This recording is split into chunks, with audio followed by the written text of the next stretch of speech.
കോൺഗ്രസിനെതിരെ രൂക്ഷ വിമർശനവുമായി എഴുത്തുകാരനും സാംസ്കാരിക പ്രവർത്തകനുമായ എം.എൻ. കാരശ്ശേരി. കോൺഗ്രസ് നേതാക്കൾ കുറച്ചുകൂടി മര്യാദ കാണിക്കണമെന്നും ജനാധിപത്യത്തോടും ബഹുജനങ്ങളോടും കുറച്ചുകൂടി വിനയം കാണിക്കണമെന്നും അദ്ദേഹം പറഞ്ഞു. മുഖ്യമന്ത്രി ചർച്ചയ്ക്ക് പിന്നാലെയാണ് കാരശ്ശേരിയുടെ വിമർശനം. തെരഞ്ഞെടുപ്പ് കാലത്ത് തന്നെ അടുത്ത മുഖ്യമന്ത്രി ആരാണ് എന്നുള്ള ചർച്ചയാണ്. മെയ് 4-ാം തീയതി ഫലം വരും. ഭൂരിപക്ഷം കിട്ടിയാൽ മാത്രം വരുന്ന ഒരു പ്രശ്നമാണ് ആരാണ് മുഖ്യമന്ത്രിയെന്ന്. UDF വരുമെന്നോ കോൺഗ്രസിന്റെ മുഖ്യമന്ത്രി ഉണ്ടാകുമെന്നൊക്കെ പ്രതീക്ഷിക്കാൻ അവർക്ക് എല്ലാ അവകാശവുമുണ്ട്. പക്ഷേ ജനങ്ങളെ പരിഹസിക്കുന്ന മട്ടിൽ ചർച്ച ചെയ്യുന്നത് ശരിയല്ലെന്നും അദ്ദേഹം പറഞ്ഞു. വോട്ട് ചെയ്തവരെ ബഹുമാനിക്കണമെന്നും അദ്ദേഹം പറഞ്ഞു. മുഖ്യമന്ത്രിയായി VD സതീശൻ വേണോ, KC വേണുഗോപാൽ വേണോ, രമേശ് ചെന്നിത്തല വേണോ, V മുരളീധരൻ വേണോ എന്നതാണ് ചർച്ച. സൈബർ അണികളല്ല, കോൺഗ്രസിന്റെ മുതിർന്ന നേതാക്കൾ ഈ ചർച്ച നടത്തുന്നുവെന്നും ഉത്തരവാദിത്തപ്പെട്ട K. സുധാകരൻ, മാത്യു കുഴൽനാടൻ തുടങ്ങിയവർ ചർച്ച നടത്തിയത് ശരിയായില്ലെന്നും കാരശ്ശേരി വിമർശിച്ചു.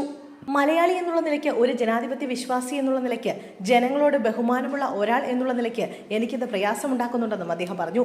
ഒരാവശ്യവുമല്ലാതെ വെറുതെ തർക്കമുണ്ടാക്കുകയാണ്. സുധാകരൻ കുഴപ്പമുണ്ടാക്കി.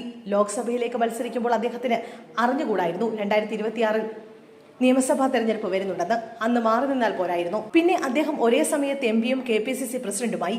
ഇവിടെ നാട്ടിൽ ആളില്ലാത്ത പോലെയായിരുന്നു അവസ്ഥ. ആളുകൾക്ക് സ്ഥാനം കിട്ടാത്തതിന്റെ പ്രശ്നമാണെന്നും അദ്ദേഹം പറഞ്ഞു. ഒരു ഗവൺമെന്റ് മാറി മറ്റൊരു ഭരണം വരുന്നതിനായി വോട്ട് ചെയ്തവർക്ക് നിരാശ കൊടുക്കുന്ന പണിയെടുക്കരുത്. ഞാൻ ഏതെങ്കിലും ഒരു പക്ഷം പിടിച്ച് പറയുന്നതല്ല. ഏത് പക്ഷമാണെങ്കിലും 4-ാം തീയതി വരെ മൗനം പാലിക്കാനുള്ള അച്ചടക്കം, അന്തസ്സ്, ജനാധിപത്യ ബോധം എന്നിവ പ്രകടിപ്പിക്കണമെന്നും അദ്ദേഹം പറഞ്ഞു. സിംഹത്തെ കൊല്ലുന്നതിന് മുമ്പ് തോൽ ഓഹരി വെക്കരുതെന്ന് അറബിയിൽ ഒരു പഴഞ്ചൊല്ലുണ്ടെന്നും ഓർമ്മിപ്പിച്ചാണ് അദ്ദേഹം വാക്കുകൾ അവസാനിപ്പിച്ചത്.